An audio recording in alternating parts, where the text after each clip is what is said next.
અહીંયા તો નવરાત્રીનું મહત્વ બતાવ્યું છે કે પહેલા દિવસે શું કરવું, બીજા દિવસે શું કરવું, ત્રીજા દિવસે શું કરવું, એનો મહિમા બતાવ્યો છે. કે પ્રથમ નોરતું છે એમાં શૈલપુત્રીનું છે. પેલા નોરતે શું કરવું, કાલે પેલું નોરતું શરૂ થાય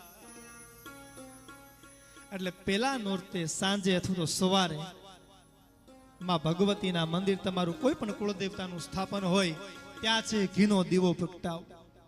શું કરવું? ઘીનો દીવો પેટાવો. અને ઘીનો દીવો પેટાવી અને માં ભગવતીને બે હાથ જોડી પ્રાર્થના કરવાની. આ કરવાથી શું થશે તો તમારા ઘરની અંદર સુખ શાંતિની પ્રાપ્તિ થશે. પછી કીધું કે બીજું નોરતું, બીજા નોરતે શું કરવું તો કીધું કે માં બ્રહ્મચારિણીનું નોરતું છે. માં ભગવતીને સાકર અર્પણ કરવી. માં ભગવતીને સાકર અર્પણ કરશો એટલે તમારા ઘરની અંદર ધન અને સમૃદ્ધિની પ્રાપ્તિ થશે. પછી કીધું કે ત્રીજા નોરતે માં ચંદ્રઘંટાનું નોરતું છે. તો ત્રીજા નોરતે માં ભગવતીને દૂધ અર્પણ કરો. માં ભગવતીને દૂધ અર્પણ કરશો એટલે તમારું આરોગ્ય, તમારી તંદુરસ્તી, જે કોઈની તબિયત ખરાબ રહેતી હોય ને ઘરમાં, અવારનવાર માથાનો દુખાવો થતો હોય, પેટનો દુખાવો થતો હોય, પગ દુખતા હોય, મગજ ઠેકાણે ન રહેતું હોય,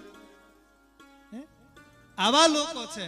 અમુક ઘણા પણ વર બાપા દોરો કરી દો ને પગ હાલતા નથી, ઉંમર થાય પછી પગ હાલે નહીં. પણ એમ કહેવાય કે ભાવથી ને પ્રેમથી, શ્રદ્ધાથી જો માં ભગવતીને દૂધ અર્પણ કરો તો દૂધ અર્પણ કરવાથી તમારા ઘરની અંદર આરોગ્યની પ્રાપ્તિ થાય છે. પછી કીધું કે ચોથું નોરતું કુષ્માંડાનું છે. એને માલપુઆ અર્પણ કરો. શું કરવાનું કીધું છે? ચોથા નોરતે શું અર્પણ કરવાનું? માલપુઆ. તમારા ઘરની અંદર નકારાત્મક વાઇબ્રેશનો હોય ને, નકારાત્મક ઉર્જાઓ હોય, એ દૂર થાય છે. મુશ્કેલીઓ આવવાની હોય તો માં ભગવતી હરી લે છે. પાંચમા નોરતું છે, પાંચમું નોરતું સ્કંદ માતાનું છે. પાંચમા નોરતે માં ભગવતીને કેળા ચડાવો. શું અર્પણ કરવું? કેળા. બ્રાહ્મણોને કેળા બહુ વાલા. પાંચમા નોરતે માં ભગવતીને કેળા અર્પણ કરો. પરિવારમાં સુખ અને શાંતિ થશે, આનંદની લહેર આવશે. છઠ્ઠા નોરતે માં ભગવતી કાત્યાયનનું છે એટલે છઠ્ઠા નોરતે માં ભગવતીને મધ અર્પણ કરો. તમારી આર્થિક પરિસ્થિતિ છે એ સારી બનશે.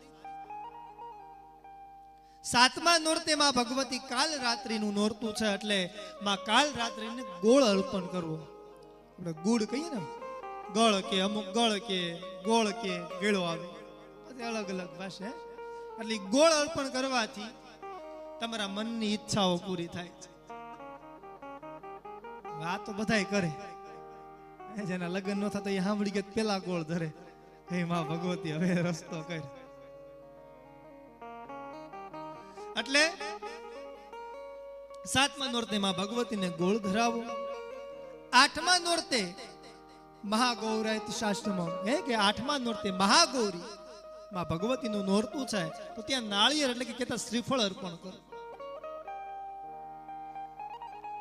આઠમા નોરતે માં ભગવતીને શ્રીફળ અર્પણ કરો એટલે તમારા ભાગ્યમાં વધારો થાય. કારણ કે આ એક વિશેષ એનું મહત્વ જો, એનું રહસ્ય શું છે?